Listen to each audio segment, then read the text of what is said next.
Brian Grimes, your real estate mentor, back with another action-packed session. Today, we're going to be breaking down 4 action steps that you can take to get your first property. Even if you've never done a deal before, get your first property in 2024. If you're new to the platform, like, comment, subscribe, leave a comment that says I subscribe. Everyone who leaves that comment, I'm going to send you instant access to one of my free real estate trainings. It's going to show you how to acquire properties for pennies on the dollar all across the country. You don't want to miss out on that free offer.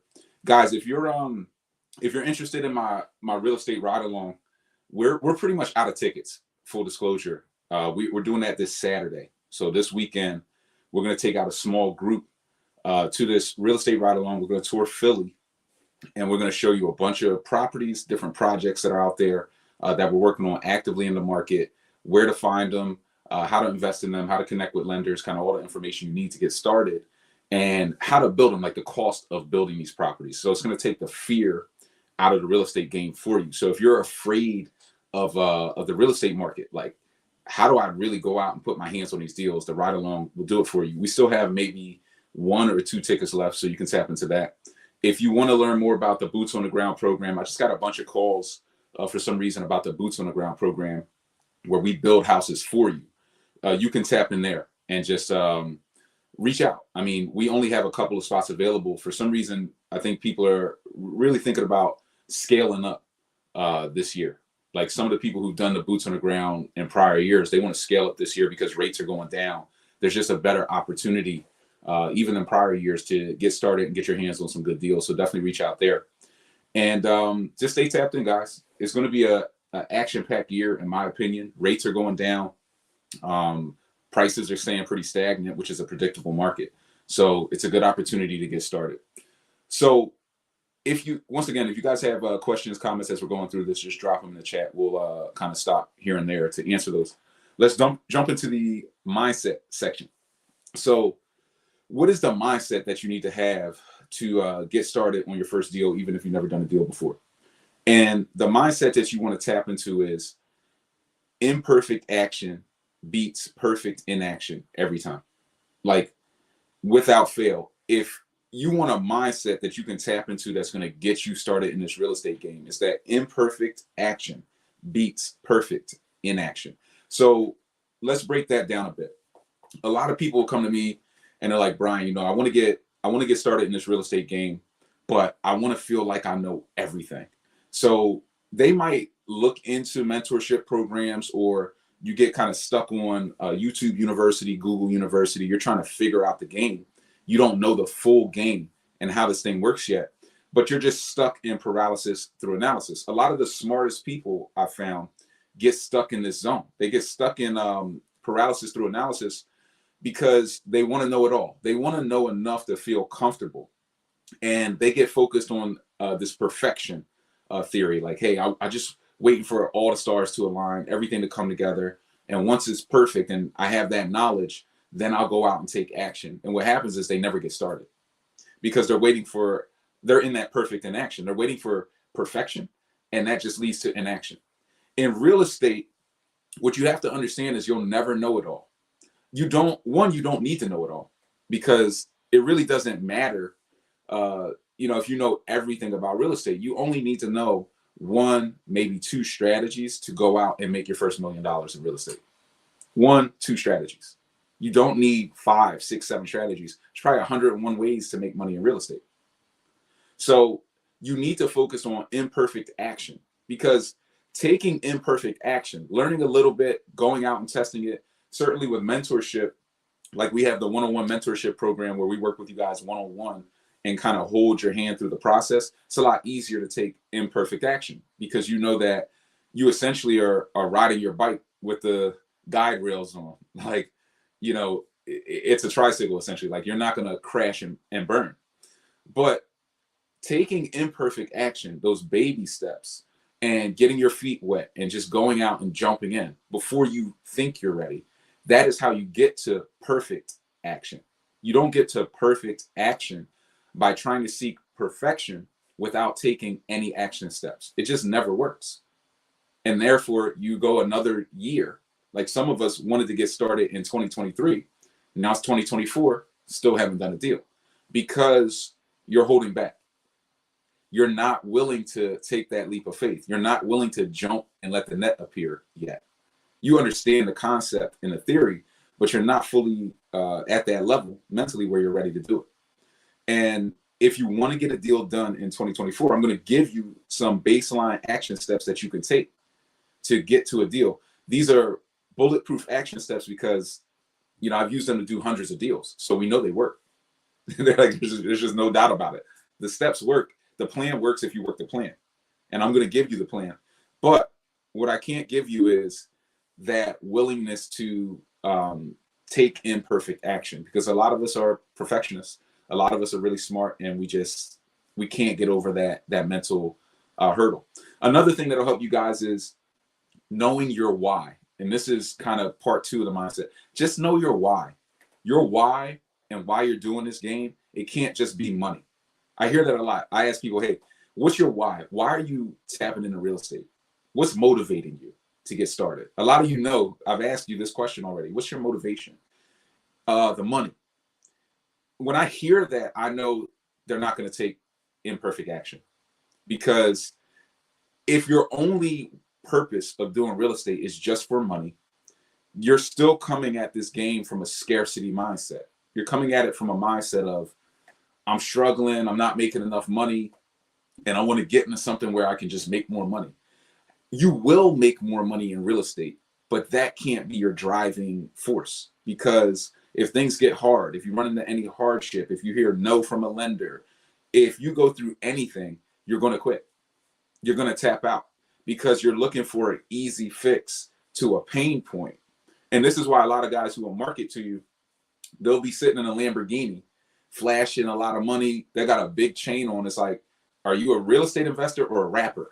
You almost can't tell with a lot of these guys. Like, are you a real estate guy or you're going to drop an album? Like, I don't know. So they're targeting that money pain point, but that can't be your motivating factor, because it just will not keep you in the game long term. It won't, because it's a tough game. There are going to be times where you're doing all the right things and the market is not performing well. So even though you're doing everything and you're taking your steps, the market is just bad this year. So you have to ride out the market. So you just have to have a good motivation. Your motivation should be your family. Your motivation should be hustling for your last name, not your first name. Your motivation, even more than money, should be more financial freedom. And there's a difference there. Money is like scarcity mindset. Hey, I'm just not making enough. This is not working out for me. Being burnt out from the 9 to 5 can be enough of a motivation. I hate my boss is a good motivation. Something that's going to keep you fired up and tapped in. Like, you're just not going to tap out. But just wanting money, you're going to try to find cheaper money or another opportunity to make money. You're going to quit on yourself before you can get to wealth and the cash flow. Financial freedom should be your top goal. Wanting your time back, wanting your energy back, wanting to be unplugged from the matrix. So just make sure you keep your why top of mind. Guys, if you're getting value, like, comment, subscribe, leave a comment that says I subscribe, share the content with somebody else who you want to get value. And you can click the links in the description to this video. And you can tap into some of the free trainings we have for you. You can reach out about the ride along. I think somebody already asked a question about the Boots on the Ground program. You can reach out about all of that stuff. Just click the links in the description and tap in. So let's go with step 1. So step 1 is pick one strategy. If you want to get started and get a deal this year in 2024, your first step in your journey of imperfect action, just going out and saying, I'm going to get this done this year, is pick one strategy. There are only 4 core strategies. One is buy and flip. So that's going out and targeting properties that need heavy renovation. And you're going to do the work, put them back on the market, and try to pop them. The average flip in America is about $56,000, $60,000 of gross profit. So for a lot of us who are just getting started, one flip deal, one successful flip can get you out of the 9 to 5. One successful flip can get you out of the 9 to 5. Because a lot of us ain't really making much more than 60,000. And you're spending all of your time, you're working all year to make that. So if you could make that in 3 or 4 months, that would be completely life-changing for a lot of us. So if you want to kind of just break out of the 9 to 5 as quickly as possible. This is for the people who kind of hate their job the most. You want to focus maybe on flipping, especially if you have a little bit of capital on the side and you can take those types of moves. Now, I would say flipping is more the higher risk maneuver. So you definitely want to do it with mentorship or with some type of guide rails. Like you want to have a system or know what you're doing, or have somebody who you can reach out to for contractor relationships and lender relationships and things of that nature.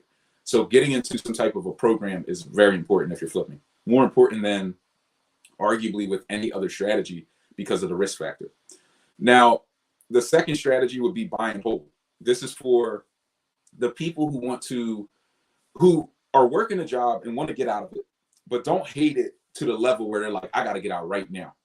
If you're in a position, which is like I was, where I was just like, look, I'm working this 9 to 5, but I don't want to work this thing forever. I want to transition my way out over the course of time. So I want to make my money, but have my money work for me. I want to make money while I'm sleeping. I don't want to constantly be hustling, because even if you're buying and flipping, you're still hustling to a degree because you don't have any passive income. You're just constantly working, finding the next flip deal, then you flip it, you make your money, but then you got to go do another and another. So you're constantly out hunting deals. With a buy and hold, you can actually set up cash flow. So the concept with the buy and hold is I want to get paid over and over again for what I did, not for what I'm doing. So tapping more into that mindset and building your way up to $10,000, $20,000 a month in cash flow, getting financially free so that you can just wake up and do what you want. So you will focus more on the buy and hold than the buy and flip if that's your mentality. You then have wholesaling. Wholesaling is good. It's probably the best entry level strategy if you're starting off with no cash. If you have no cash, bad credit, wholesaling is where you want to focus. So, hey, I'm starting off, I got no cash, like my credit is jacked, and I got like, $1,000 or less. I want to get into this game, try to get some traction and flip up, 5-10 grand a deal and just get my feet wet and start learning as I go. More imperfect action. Wholesaling, because you can find motivated sellers, people who inherited properties, people who are just kind of under the gun and want to move their house quickly. And you can put those deals under contract for $100. Hey, I'll put down 100. We'll secure the contract. You go find another buyer or a developer, and then you flip the house to them and you make a commission. So you would want to focus all of your energy on getting a wholesale operation off the ground so that you can make as much money as possible and learn the game and get started. And then there's the creative financing. Creative financing takes it slightly further. When you're doing creative financing, you essentially want to focus on all of those deals on the buy and hold side that aren't on the wholesale side. You want to focus on these deals that they don't have the margins for you to flip up and make a profit. So if they're not able to flip your way up and make a profit off of that deal, meaning like somebody owes $100,000 on a deal and it's only worth 110. By the time they pay realtor commissions and fees and all these different things, they're not going to have any money if they, sell the deal really to anybody. You can go in with creative financing, subject to lease purchase options. You can take over those properties without putting out, any cash. So that can be really important as well. So creative financing is a bit more advanced. So you definitely need mentorship. You definitely need to get tapped in. But once you learn that game, you can make a lot of money. And you also don't need tons of cash. You don't need any credit because you're leveraging the existing debt that's already on these properties. So those are your 4 strategies. If anybody has any questions about those 4, drop a question in the chat, drop a question in the comment section. But those 4, you need to choose one of these strategies. You don't need all 4 going at the same time. You can scale up to that, but you would never want to start there, because if you start there, you're just not going to get to where you want to go. You're gonna essentially fail out of the process, or kind of get overwhelmed because you're trying to learn too much. It's called trying to take a sip from a fire hose. It just doesn't work. It really just doesn't work. Guys, if you're on the Instagram, you can tap over into my YouTube channel, drop more questions and comments there. But it's just not going to work. You know, if you're kind of going with that route. But picking one strategy is going to allow you to streamline your effort, especially if you're busy, you're starting off with very limited time or limited cash as well and credit. You want to streamline all of your energy into one strategy, get that strategy right, and then you can scale up to the next level. So it's just gonna put you in a better position, in my opinion. We had a couple of questions come through. Let me try to see what we have. He said, how often do you host boots on the ground? I think we're talking about the ride-alongs. So the boots on the ground program is where we build the houses for you. So we will help you to find the properties. We'll do all the deal sourcing for you. And then we will connect you with the lenders, put the deals under contract, and then we'll, build through them for you. So the boots on the ground program is kind of a fee for service model. We have a handful of people in it. I can't build houses for everybody. But for those who are in it, we're just building through properties and finding more projects and kind of flowing like that. The ride-alongs will typically we usually do 2, maybe 3 per year. But it all depends. It really all depends on the flow of the market, how busy things are. But we try to do, as many as we can. We're doing our winter ride-along this Saturday. So anybody who's interested in that, you probably have to tap in within the next 2 days because we're essentially all out of tickets at this point. There's a ton of people who tapped in between last week and kind of, yesterday, essentially. So we're just running out of capacity. But if anybody's interested, just reach out. I'm in the process of buying a house. Main problem is credit is a 733 on Equifax, 633 on Trans, and experience the property is only $30K. Do you know any lenders other than hard money? I think, well, one, I would ask the question of where is this property located? Because if the property is only $30K, you're going to have trouble finding lenders. Most lenders, they don't want to lend that little because they have to work the same amount. They have to put the same amount of energy into a $30,000 deal as they do into, a $150,000 deal. So most lenders are going to have a cutoff right around, I would say about 30. About 50,000 would be the minimum for most. 30, you're thinking like a credit union. So you definitely want to check with your local credit union if you're looking for financing on a deal where the acquisition price is less than 30,000 or less than 50,000. A lot of these lenders will have a $75,000 to $100,000 minimum because they want to make money. Lenders charge fees based upon the loan amount. So even the hard money lenders, which are the most expensive, they're charging 3% on the loan amount as an origination fee. That's the money that they get up front. So 3% on 30,000 is like $900. Or they could do that on a $100,000 deal, make $3,000, same underwriting, same amount of work. So they're going to have minimums that you're running to. The credit union works a little bit different because it's not focused solely on profit. So I would go to the credit unions in Georgia, police, fire, credit unions. They'll have a bunch of them, and that's where you're going to get the best bang for your buck. Which creative financing strategy may be good for renovated properties that are free and clear? Yes, the jump is real. The best strategies for free and clear properties is definitely going to be subject to or lease purchase options. You're not going to get as many subject to, in my opinion, because they own it free and clear. They're not going to have enough motivation to deed their property over. But a lease purchase option or something where you can get paid in installment sales as a seller. So you're getting payments over time. Like if you think about it from the seller's perspective, on a creative financing deal, I might not want all of my money up front. If I own this property free and clear, I like cash flow. I may not want to get a big check. Let's say the property's worth $500,000 or $400,000, and it's truly an investment property.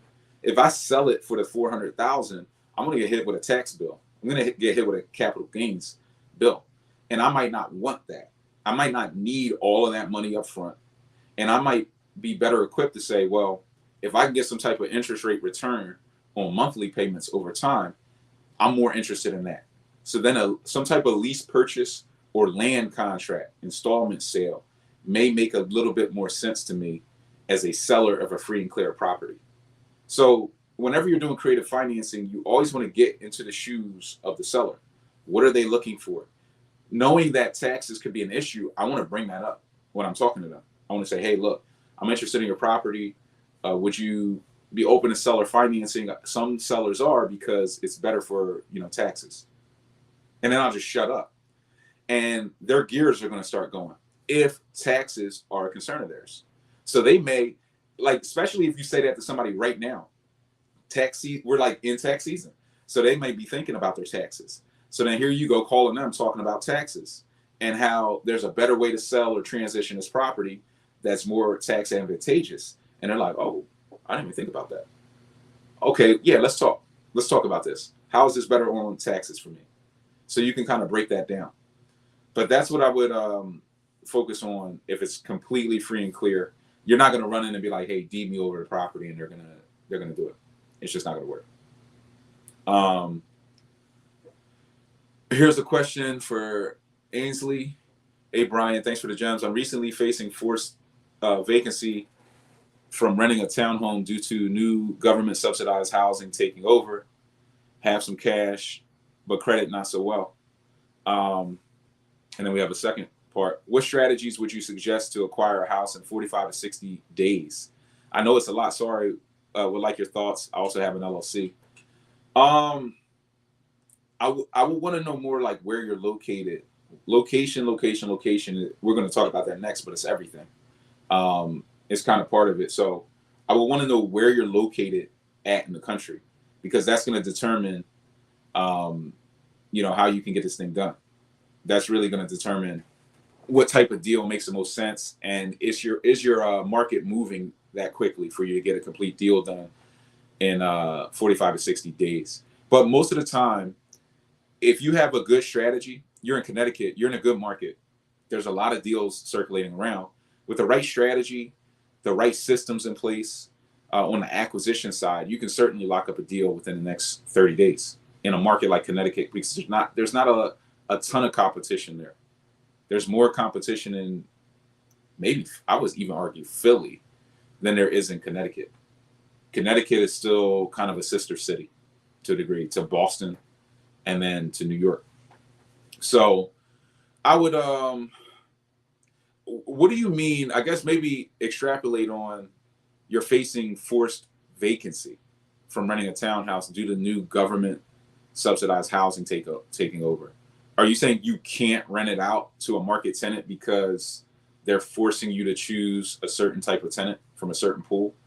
Like, what is the exact problem? I think that would be important. And I'll double back to that. Let's get into step two. Step two is fine tune your deal analysis. So once you go through step one, you've picked a deal strategy. You now have one strategy. Step two to getting your deal this year is you must fine tune your deal analysis. Deal analysis is broken up into a few components. One component is running comps. You need to know what comparable sales are. You need to know how to run comps and how to value deals. So you have to start there. Everything in real estate is a derivative. It's working backwards from the after repair value of a property, what it's going to be worth at its highest and best use. So deal analysis and getting that deal, like you were just asking, how do I get a deal in 45 to 60 days? Well, you need to know your deal analysis. You need to know how to run comps. You need to know location, where to buy, why to buy, what's going on in that market. Is this market on the outskirts of gentrification? Is the development building in this direction? You could look. I just sat down with one of our masterclass, our VIP mentees, and we went on Redfin, and I showed her, okay, I'm going to set up a screen. Here's where the highest comps are. You see that? And she's like, yeah, I see. I'm like, okay, let's lower the screen.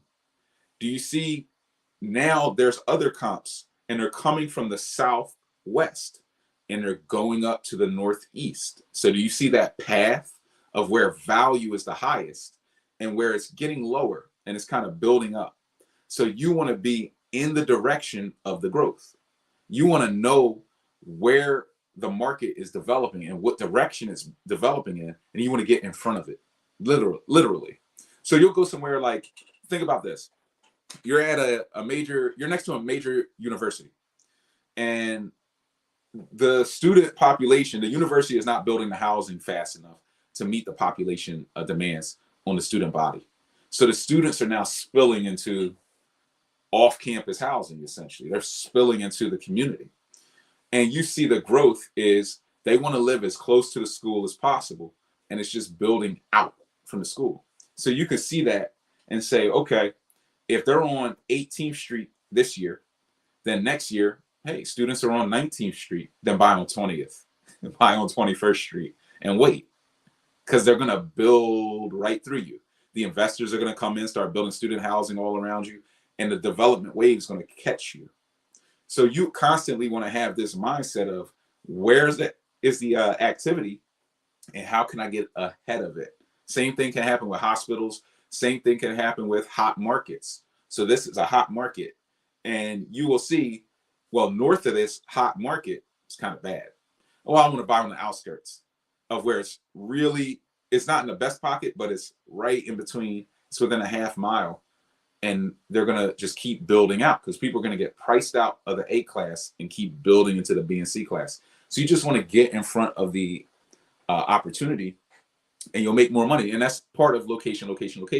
So know how to value your deals, know the location that you need to buy in, and then know the cost of rehab. So you got to be able to build rehab budgets. This is why things like the ride along are so crucial, where you can get out and put your hands on deals, spend a day with somebody who's built hundreds of properties. That's crucial. That's going to get you to the next level. So you have to be able to do that as well. You have to be able to tap in on things like that. So being able to tap in there is also going to get you to the next level. Okay, guys? So going back to those steps quickly, for those who missed it, one, pick a strategy. Once you have your strategy, fine-tune your deal analysis. The lack of ability to run comps, pick the right locations, or have any confidence on your location, and then understand the cost of construction, or what you're seeing, or what's a red flag versus a green light on a deal, is going to prevent you from taking imperfect action, because you're going to be stuck in paralysis through analysis and or just fear, and you're never going to take the action. So when people are telling me, oh, I'm just waiting for the right opportunity, the right things, but then I talk to them and they don't know how to run comps, pick locations, or do rehab budgets, are they really waiting for a good market? Or do they just not have the action steps or know where to spend their time and their focus to get the results that they want? They really just don't know. They don't know enough to know what a good market is, or a bad market, or a good deal or a bad deal. So that's half of the battle. Let's jump back into a couple of questions, because they're kind of piling in a little bit. Ansley said they doubled up on the market rent because new ownership took over, and government loan for renovations requires it to now be low income housing. So are you facing the situation? I'm not sure who's facing it. Isabel, if you get a state where you don't have an LLC, you get the real estate attorney to create an LLC for you, correct? And he works on the closing. No reason to start an LLC somewhere until you get a deal. Yeah, I mean, you can have your out-of-state LLC. I mean, we talk about it a lot. One of the best states to open an LLC as a single member entity is Wyoming. Most people barely know where Wyoming is located on the map of the United States, nor should you, because it's mostly irrelevant. I think that has the lowest population. That state has the lowest population in the country, maybe between them and Alaska. But great LLC protection laws for single member LLCs. So yes, you can have them. Kind of put you in a good position. Your real estate attorney can open an LLC. You don't need the LLC to be in the state that you're operating in. If you are operating in a state, let's say you open a Wyoming LLC and you want to buy a house in Maryland, you need to just fill out a foreign entity registration form with the state of Maryland. and that will give you the ability to do business in the state. They basically just want to make sure you can pay taxes at the end of the day. They just want to tax you on any money. It makes sense. If you're making money in my state, I want a little piece. So that's all that's about.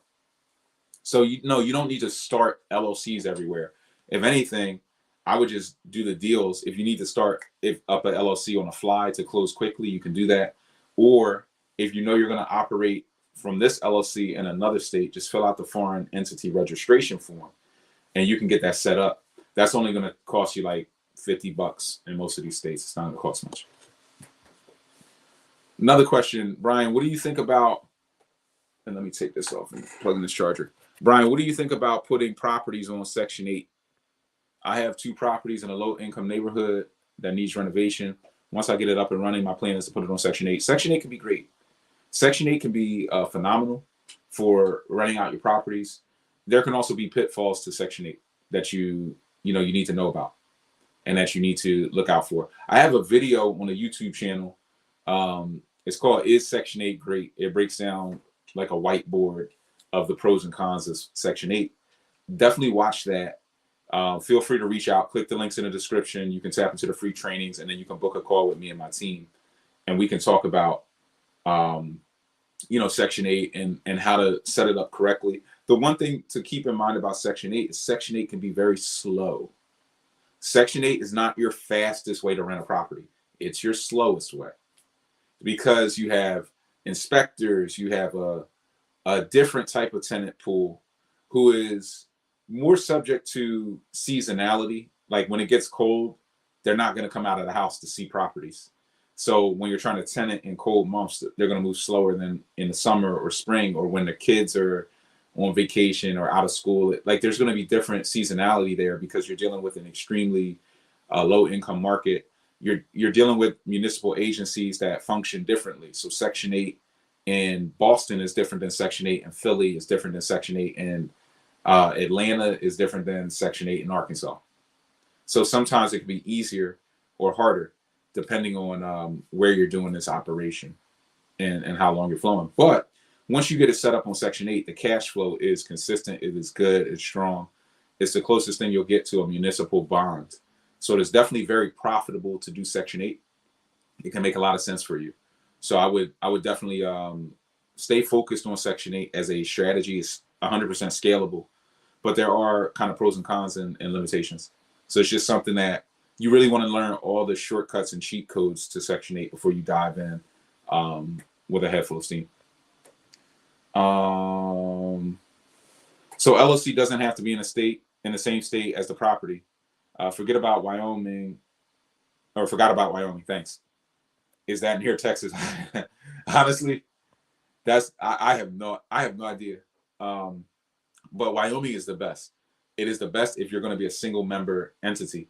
If you're going to be a multi-member entity where it's like you and a partner, so some type of partnership, and you're starting up an LLC, Wyoming is still really good, but it's comparable to some other states, we'll say. There can be different reasons for investing in different states. People ask me why Delaware versus Wyoming, even though Delaware is more expensive.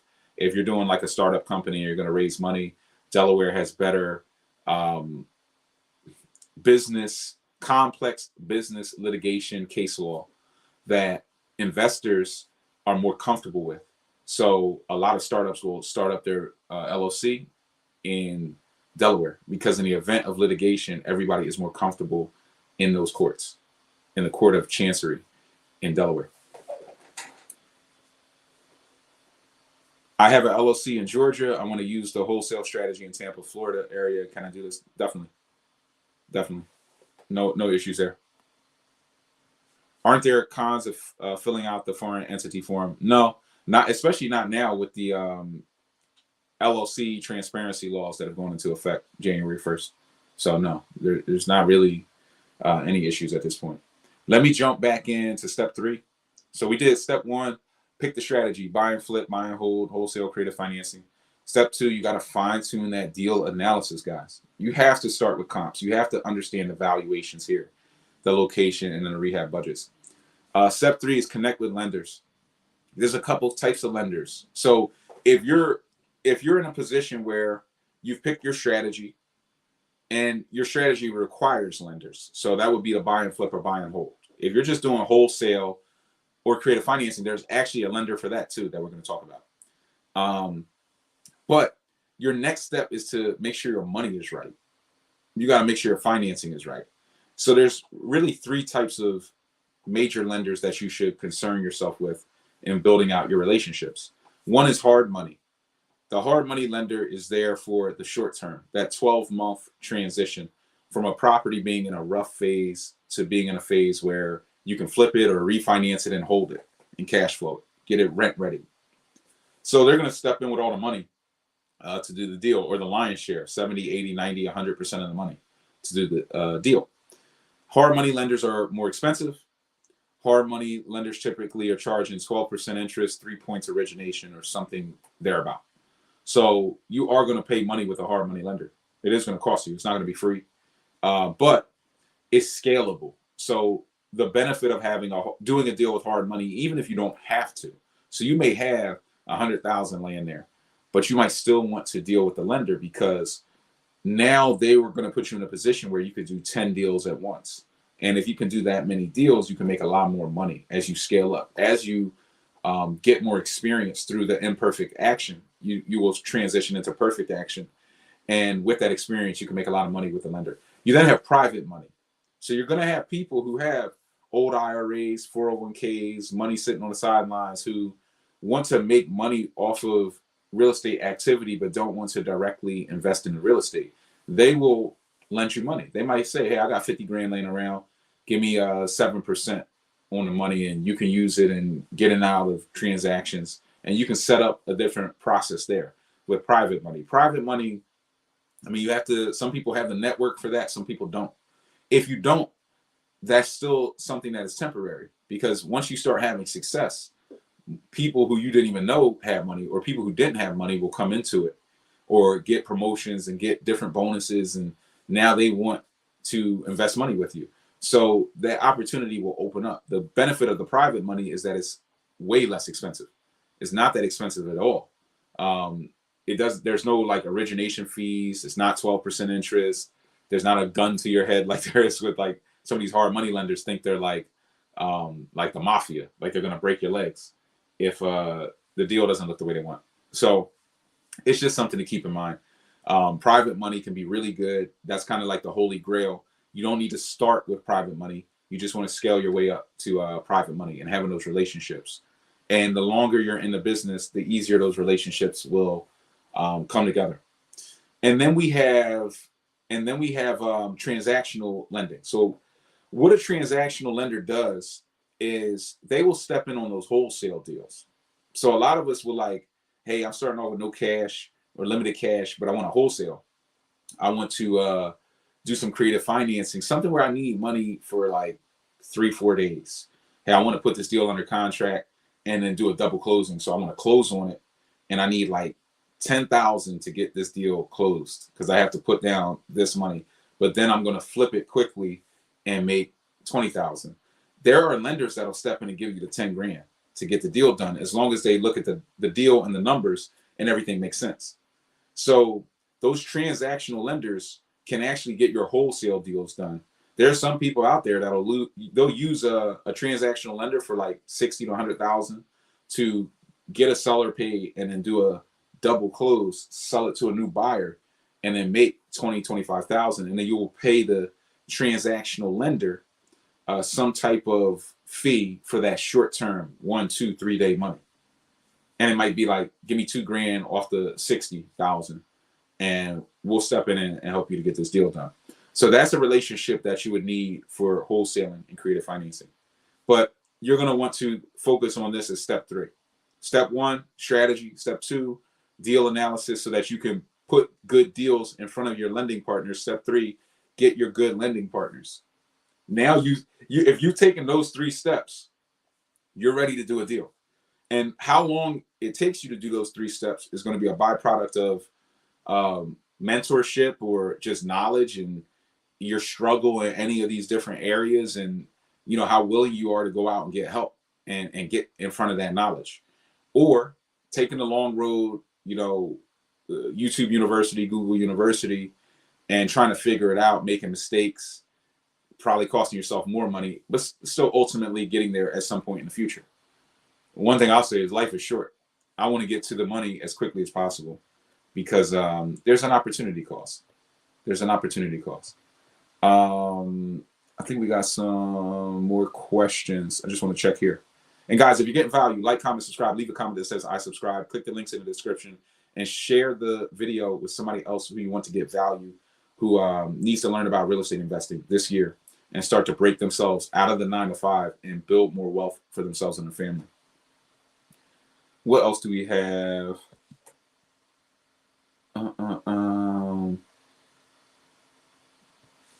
Isabel said, this sequence of events sounds obvious until you're in it. BG's VIP helped me sort out my sequence within what he's outlining here. So grateful. Definitely. You know, sometimes it's some of this stuff can sound obvious, but when you're doing it for the first time, it's not obvious. It takes a bulletproof system, and having the right system can build the confidence to get you to where you want to go. It's not always so obvious. And for me, it wasn't obvious. Like a lot of people look at me now and say, oh, well, clearly he can do it because he knows so much. But when I started, I knew less than many of you, like less than many of you. I was just more fearless. And I had people around me who were more fearless than me. So I was able to watch some of my friends make mistakes. I was able to learn from that. And it gave me the confidence. Like, we had an environment where it was okay to make mistakes, bump your head, fail a little bit. We were more prideful in just going after it and just not being in the 9-to-5. Like, it just wasn't for us. So we were just like, even if we fail, that's a win because we're going for it and we're not being stuck. We're not being brainwashed, by our bosses at the time.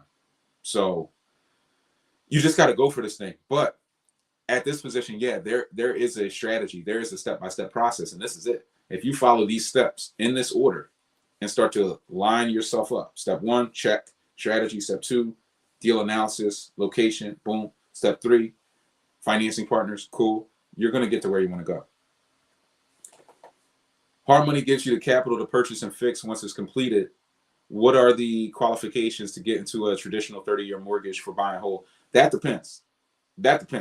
So, one, it depends on what lender you're going to, because there are multiple types of lenders. There's really 2 major lenders. One is the qualified lender, and one is the non-qualified lender. So the qualified lender is going to be like Bank of America.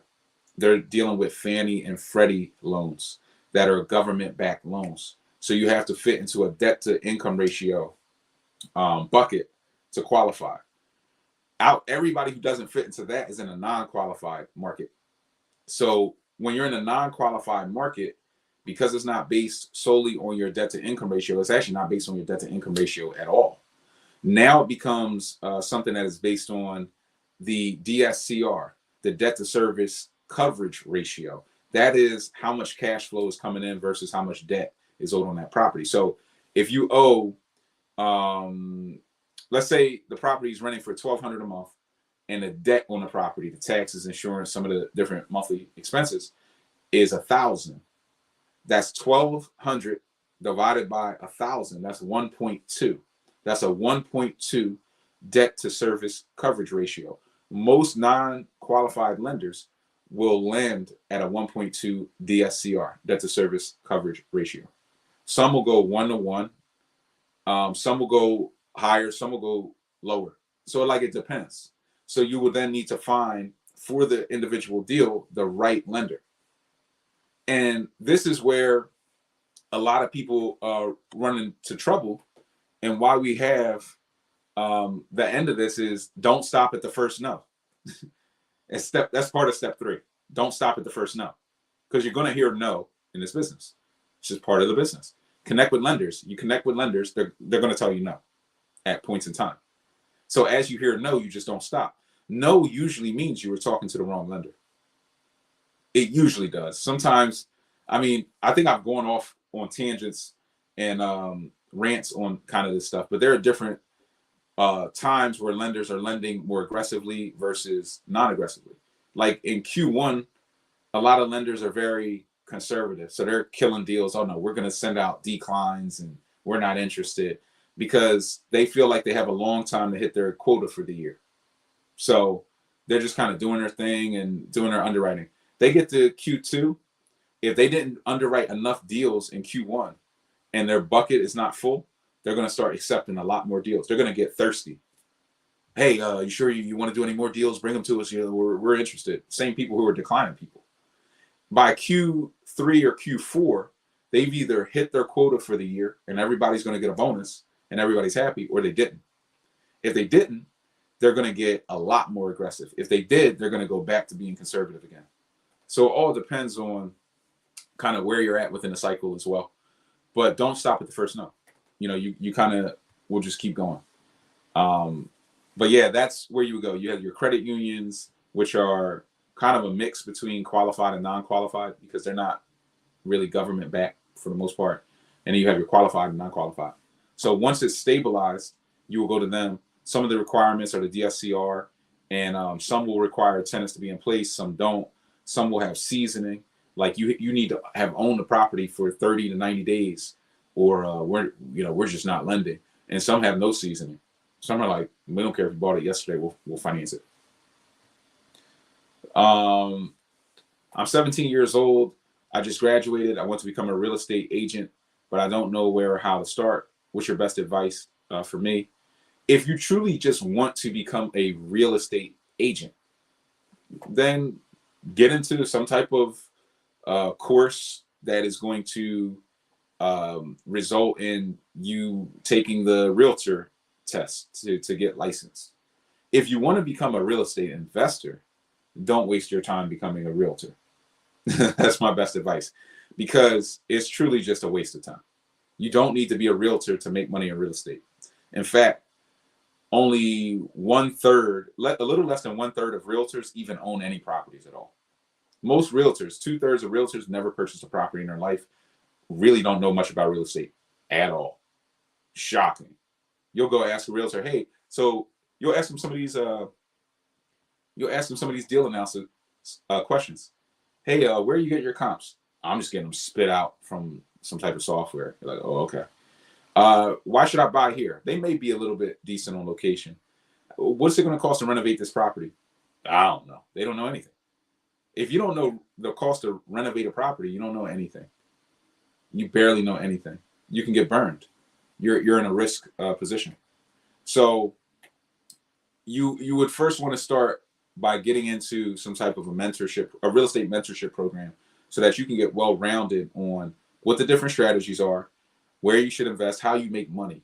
Even if you decided to become a realtor, ultimately, I would still recommend early on in your journey, before you hit 19, if you're already on this path, really do it within year 18. Do it as early as possible. Get into a real estate mentorship program. Get into some type of real estate investor mentorship program. Because even if you become a realtor, you're going to be the best realtor now. You're going to be the most educated realtor within the office, because most realtors don't know enough. If you can go in as a realtor and you know a little bit more, hey, here's how renovations go. Here's the cost of construction. Here's all this information. You're going to be able to help your clients better.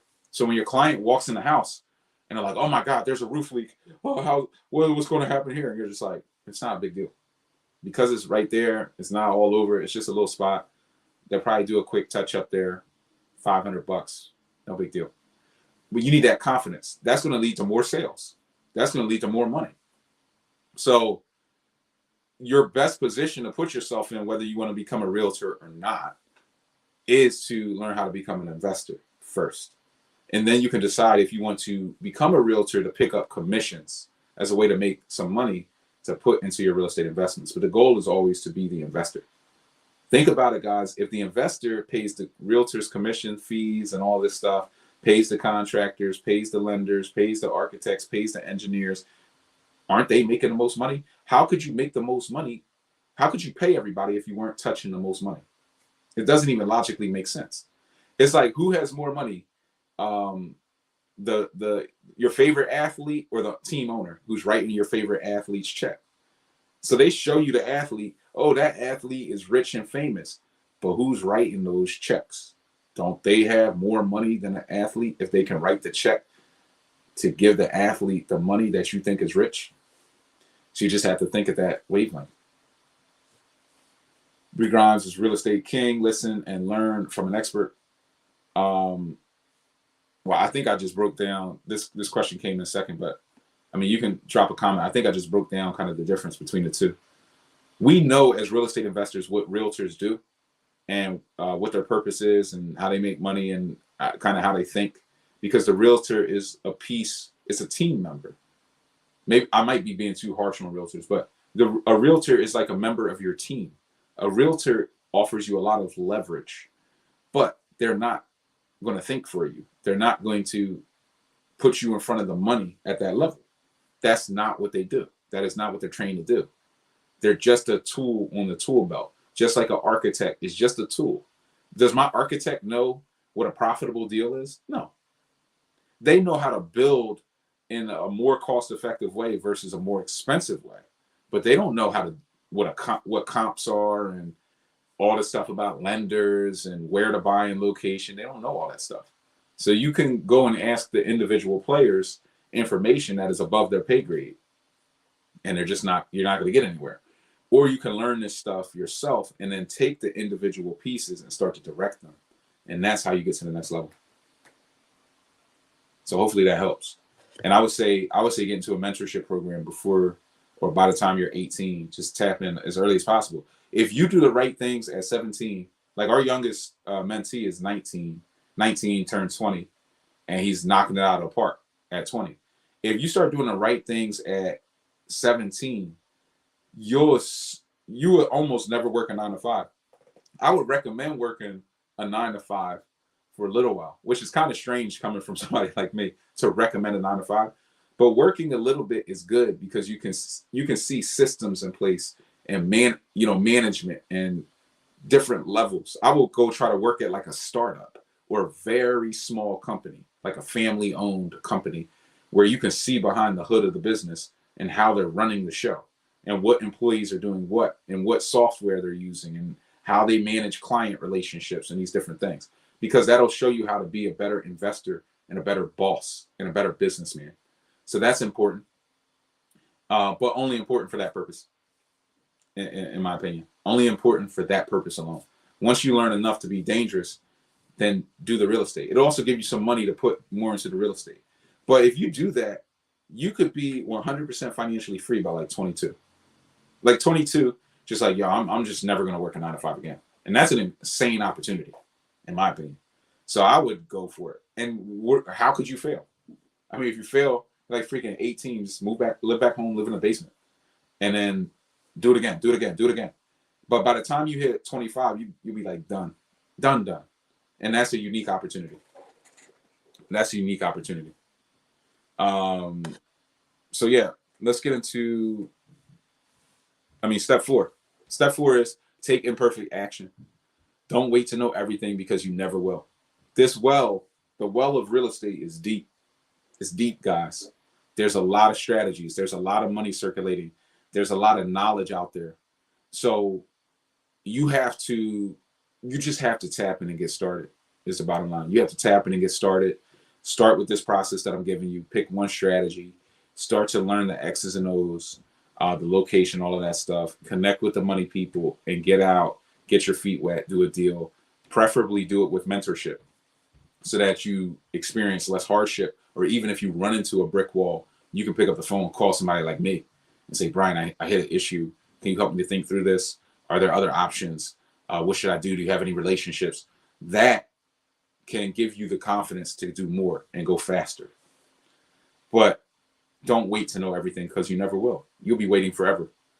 This life is too short for you to learn everything about anything at the end of the day. And more importantly, you don't need to know everything to make money. You don't. You just need to know one thing, one strategy, and a little bit of it. Because you guys, like I said, some of you guys already know more than I knew when I started. But because I was willing to go so far in this game, my knowledge has accelerated past a lot of people's and most people's. Because one is all I do. Like, this is all I do. And two, I just love the game. So I do it for different reasons. My why, my motivation is not just the money. It's truly the love of the game, the knowledge. To me, this is like replaced sports. It's replaced a lot of different passions. Real estate has replaced it. So if you're lucky enough to find that you love real estate, you're going to make the money. And that's why the money shouldn't be the motivation. The money is the byproduct of the activity. The money is the byproduct of taking action. Money is not the motivation. Most people who are motivated only by money are scarcity mindset. And scarcity mindset is not the way to do real estate. You don't do real estate like, I'm down to my last dollar, I gotta get it back. This ain't the casino. Like, this ain't the casino. And real estate it's a beast. So you want to do this from a position of control, power, love, and inspiration. You want to do it from more positive vibes and abundance mindset of, hey, I want to build wealth. I know I was meant for more. I know I can accomplish this. I want to put my family in a better position. I want to be financially free. I just want time freedom. I want my life back. You want to do it from those motivations and from those centers, because those will keep you cranking long term. Guys, you get value, share the content, pass the value along, and you get more back. It's the best way to get more value back is to pass it. Pass the rock, share the love. And click the links in the description if you want to tap into any of the free trainings or learn more about the ride along, the real estate ride along we have. Once again, we just have a couple of tickets left. So if you want to tap in, this is a great time to tap in. This is going to be an epic ride along, because we're working on some really crazy deals. We got some fun stuff to show you guys. We're wrapping up some good projects. Definitely tap in. Do yourself a favor. And drop your questions in a comment and chat section. We'll rock out a few more questions. Just bought a property next to my home. Did my own demo. What's the best method for finishing rehab, construction loan, or investment, build out, or partnership investment? Many people have asked to rent. I mean, it depends. If it's right next to your house and you want to be a landlord very close to home, just rent it out. You could also do a rent to own to somebody so that you're getting even more cash flow, because when you rent to own, you can rent it at even more of a premium, and then you're not the landlord. So now you just got a little rent to own. I would probably, depending on how much you owe on it, and if you want to keep it long term. If you want to keep it long term, then just rent it. If you wouldn't mind kind of offloading it and making a lot of money, rent to own it out. You get a lot of people interested in that. You can make a lot of money off of that. And then you can take that profit when that profit materializes and then reposition it into more assets. What's the best method for finishing rehab construction? I would need to learn more about the deal to really be able to advise you correctly on that. Cash flow, slow, 35K rehab, 85K ARV. Yeah, just cash flow it or rent to own it. Because even at an 85K ARV, if you rent to own it out, you might be able to dump it for like 110, because that market is a bit more captive. So there's a premium within that market. And with where rates are going and where prices are projected, you can really get a lot of value off of that. What's my best step to get into investing after past foreclosures? So you have foreclosures on your record, and you're saying, well, what's my best avenue to get started? Probably creative financing or wholesaling. Things where you don't need the bank. You may also not need the bank to buy and flip, depending on how you're getting that financing. So we can go back through some of the steps. Let's say you want to, your 3 strategies, buy and hold, you're going to need long-term lending. So those foreclosures are going to hurt you. So I would X that out. Wholesaling and creative financing, you don't need the bank at all. So those are definitely on the table. And then buy and flip, if you have a private money lender who will kind of support that operation, then you don't need it. You don't need the bank long-term, because you can just get the private money, find the deals, put the play together, flip it, pay the private people back, and then go do more deals. So you want to pick a strategy that kind of fits your energy. This is why I tell people, like, there's nothing really holding you back from real estate. If you have the cash on the sidelines, then you can pick different strategies and different lending relationships that will suit that. If you don't, go with another strategy, creative financing. I want to do subject to lease purchase options and acquire properties. And I don't need any of these lenders. Maybe I'll need a transactional funding partner, but those are easier to find, and there's more and more popping up. You could even turn a buddy. A lot of these deals where you're doing like wholesaling or creative financing, you can grab a buddy. Hey, I only need $5,000 to get this deal done. They'll put in $5,000 to get back 6 in a week. I would do that, right? So you just pick the strategy that kind of fits what you need, and you go from there. Yeah, if you owe nothing, it's just a question of what you want to do on this deal. Do you want maximum cash flow? Are you willing to sell it? If you are willing to sell it and you want maximum cash flow, I would do a rent to own. I would do a rent to own because you're more likely to get way more money out of that rent to own deal than if you just sold it outright or if you just rent it right now, because you would rent it at a lower rate. So it just depends on what you want to do. You could get a line of credit on the thing probably. I mean, there's a lot of different strategies. I would want to really dive into the deal, your goals and objectives, what you're going to do with the money you make off of the deal. There's a lot that goes into that decision. Because if you just sell it outright, you're going to regret it. If you rent to own it, I don't think you regret it. You'll like the strategy. It'll open up your mind to how you can rent to own other deals. And I think it's going to put you in a different position. So yeah, hopefully that helps, guys. Hopefully that information helps. These are the action steps that you need to do. This is the mindset you need to have to get your first deal done or get another deal done or get off the sidelines, even if you had a freaking foreclosure. I don't care. I don't care what it was. Don't let any of it hold you back. These obstacles are here to make you stronger. So when the obstacle hits you, hey, I got a foreclosure on me. I'm done. It's like, no, go around that. You don't even have to go through the obstacles half the time. Just go around them. They're there so that you can look and say, oh, there's a way to go around. Then once you learn that way to go around, you're kind of going off and going around them and having a good time. Then you look up, oh, that foreclosure, it's been 7 years. Oh, that doesn't matter anymore. Now I can go back to the old process and I mastered the new one. It just going to open you up and make you stronger. The adversity in real estate makes you stronger. If it don't kill you, it makes you stronger. And most of the time it doesn't kill you because there's so many strategies that you're hard to kill. Well, at least when you learn, like we teach you here. We don't just tell you, oh, Airbnb or do this. And then if you can't do it, it just doesn't work. When you have multiple strategies, you're hard to kill. You're pretty crafty. You're very hard to stick a fork in, right? So guys, hopefully that helped. If you got value, like, comment, subscribe, leave the comment that says I subscribe. Stay tapped into the channel. There's a lot more deals and opportunities that's going to be dropping this year. So you're going to want to make sure you just stay in the game and get yourself off the sidelines. And like I said, share the content with somebody who you want to get value. Leave a like, get this thing out into the algorithm, and reach out. Click the links in the description and reach out if you want to tap into my one-on-one mentorship program. If you want me to work with you one-on-one to help you to get to the next level, no matter what issues you're facing, doesn't matter. We'll get you over the hump and give you a strategy to get to where you want to go. So just reach out, click the links in the description and tap in. And, we'll get you guys to the next level. Brian Grimes, your real estate mentor, signing off.